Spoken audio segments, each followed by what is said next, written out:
How's it going, everybody? I hope you're having a good day. This is going to be a honest review of the Mathews V331. As you can see, the bow is in a green ambush color. I was told this is a $50 upcharge.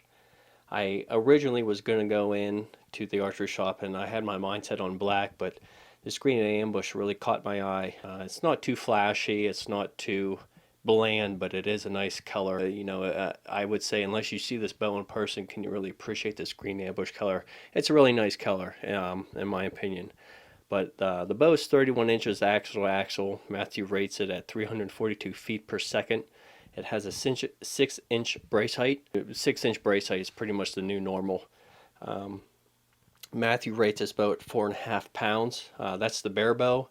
Mine's just over 5. I have the Mathews integrated rest along with just a single pin sight. The bow is set up at 29.5 draw length at 65 pounds. I don't have to be a beast and draw 70, 80, 75 pounds, whatever. So to go over some pros about this bow, so far since I've had it, I've only had it for about a week now. I've been shooting it a lot. The first time I picked this bow up and shot it at the shop, what really caught my attention was how little vibration there was when you shot this bow. I shot the Elite Synergy for years. I think I bought that bow in like 2013, 14, something around there. And I really liked that bow. I had no issues with it. Great bow. But man, when you pick up this bow and just those 7-8 years of difference, to appreciate this bow, you really have to shoot it to understand how little vibration there is in this bow.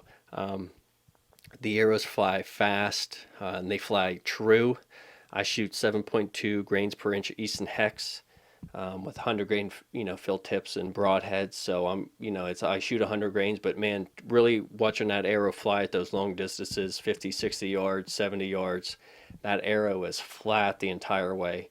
One of the issues that I always chased was, and I always blamed it on my arrows, but I think it was just this tuning or a setup of the bows that I used to shoot, was sometimes my arrows would fishtail. Every single one of these arrows flies true, flat, and just straight. You can really see it, and it really makes a difference. It really builds your confidence when shooting this bow, at least with me, because your arrows are going to hit where you want them to hit. Mathews usually has, their grips are hit or miss, at least in my opinion. This grip fits me nice.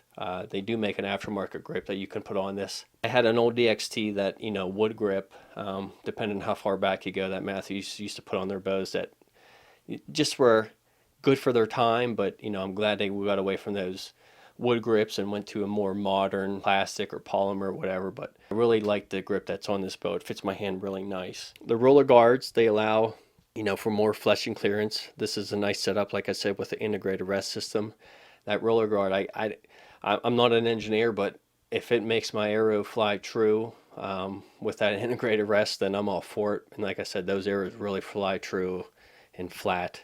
And if it builds your confidence that much, then great.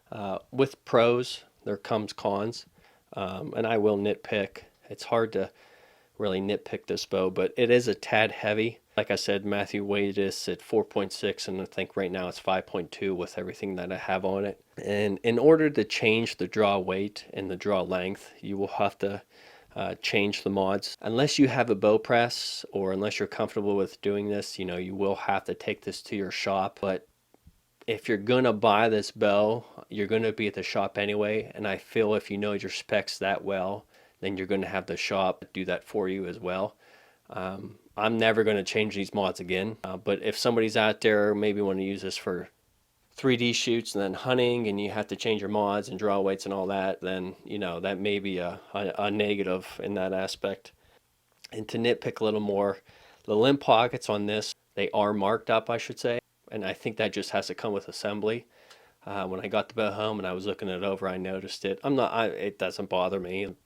The bow's going to get marks on it. I'm not worried about it, but I feel like maybe assembly could have been a little bit better. It could be just very tight tolerances that you can't get around it. But I'll give it a negative mark for that aspect. If your limb pockets are marred up too, go ahead, leave a comment and let me know. But overall, this is a great bow. I really like it. I'm anxious to get out in the woods this season and hopefully harvest some animals with it. The price is about $1,100. You're looking at bare bow $1,100, which, like I said, for any flagship bow, around now, that's going to be a standard price, I would say. They're not cheap. Man, this bow really fits me well and really shoots nice and smooth. So I appreciate you watching the video. Go ahead, comment, like, and subscribe. We'll probably put some parts on it. I'm going to get a stabilizer. I'll probably get the I'll probably put the silent connect system on as well, along with the quiver. But if I do check back for a video, I'll go ahead and install those parts, give a little specs on those. And once again, thanks for watching, and check back for more videos this season, and let us know what you think.